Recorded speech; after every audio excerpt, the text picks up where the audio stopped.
नमस्कार दोस्तों, छत्तीसगढ़ में कारोबार करना होगा अब आसान, इस प्रकार का समाचार निकल कर आ रहा है। पूरी चीज़ों को पॉइंट टू पॉइंट देखेंगे कि किस प्रकार का यह मामला होने वाला है। छत्तीसगढ़ में जितने भी कारोबारी हैं या फिर जो कारोबार करना चाहते हैं या फिर कर रहे हैं, उनके लिए क्या यह फ़ायदा हो सकता है या नुकसान होने वाली बात है।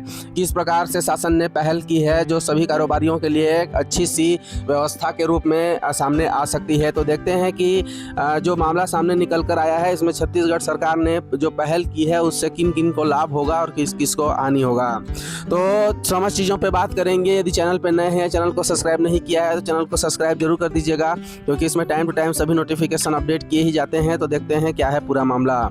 इसमें प्रदेश में कारोबार करना होगा अब आसान, ईज ऑफ डूइंग बिजनेस, यही निकाला गया है। ईज ऑफ डूइंग बिजनेस विधेयक के प्रारूप का कैबिनेट ने किया अनुमोदन, छत्तीसगढ़ बनेगा देश का पहला राज्य। मतलब इसको देख के ऐसा लगता है कि छत्तीसगढ़ सरकार ने एक बहुत बड़ा फैसला किया है, जिससे सभी कारोबारियों को ईज ऑफ डूइंग बिजनेस के तहत एक बहुत ही बड़ा लाभ होने वाला है। तो हम देखते हैं कि किस प्रकार का इसमें निवेश दिया गया है। छत्तीसगढ़ में निवेश और उद्योगों को बढ़ावा देने की दिशा में एक बड़ा कदम उठाते हुए मंत्रिपरिषद की बैठक में Chhattisgarh ease of doing business यानी विनियमन मुक्ति एवं सुविधा, ईज ऑफ डूइंग बिजनेस का दिया गया है विनियमन मुक्ति एवं सुविधा विधेयक 2026 के प्रारूप का अनुमोदन किया गया है। इस विधेयक का उद्देश्य व्यापार और उद्योग स्थापित करने की प्रक्रियाओं को अधिक सरल बनाना है। मतलब ईज ऑफ डूइंग बिजनेस जो लागू किया गया है उससे उसका जो मेन उद्देश्य है व्यापार और उद्योग स्थापित करने की प्रक्रिया को सरल बनाना है। मतलब अगर आप कोई व्यापार या उद्योग स्थापित करना चाहते हैं तो आसानी से कर सकते हैं। इस प्रकार की व्यवस्था इसमें की जाएगी।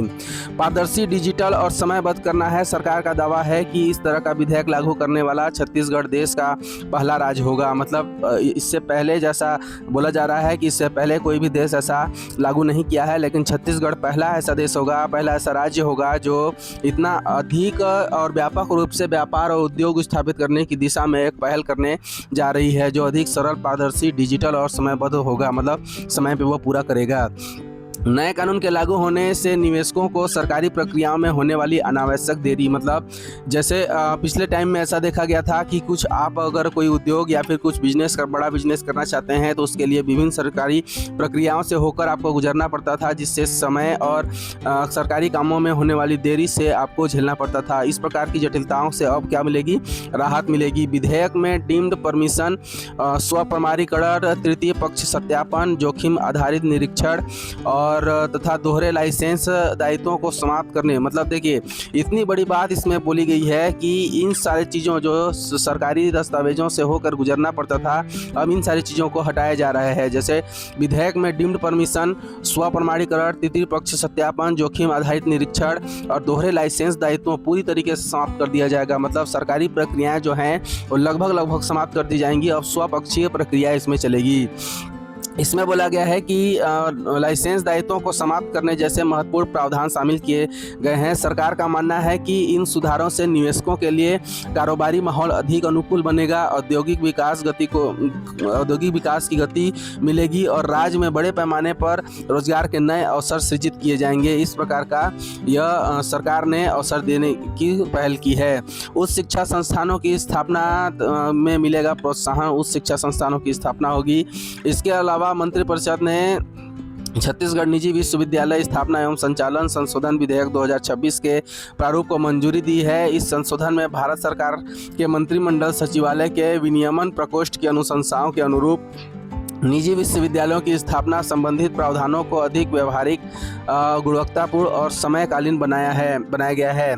इसके तहत निजी विश्वविद्यालय की स्थापना के लिए विन्यास निधि के स्थान पर रक्षित निधि का प्रावधान लागू करने से अध्ययनरत छात्र छात्राओं के भविष्य को संवारने के लिए आवश्यक उपाय सुनिश्चित किए जा सकेंगे।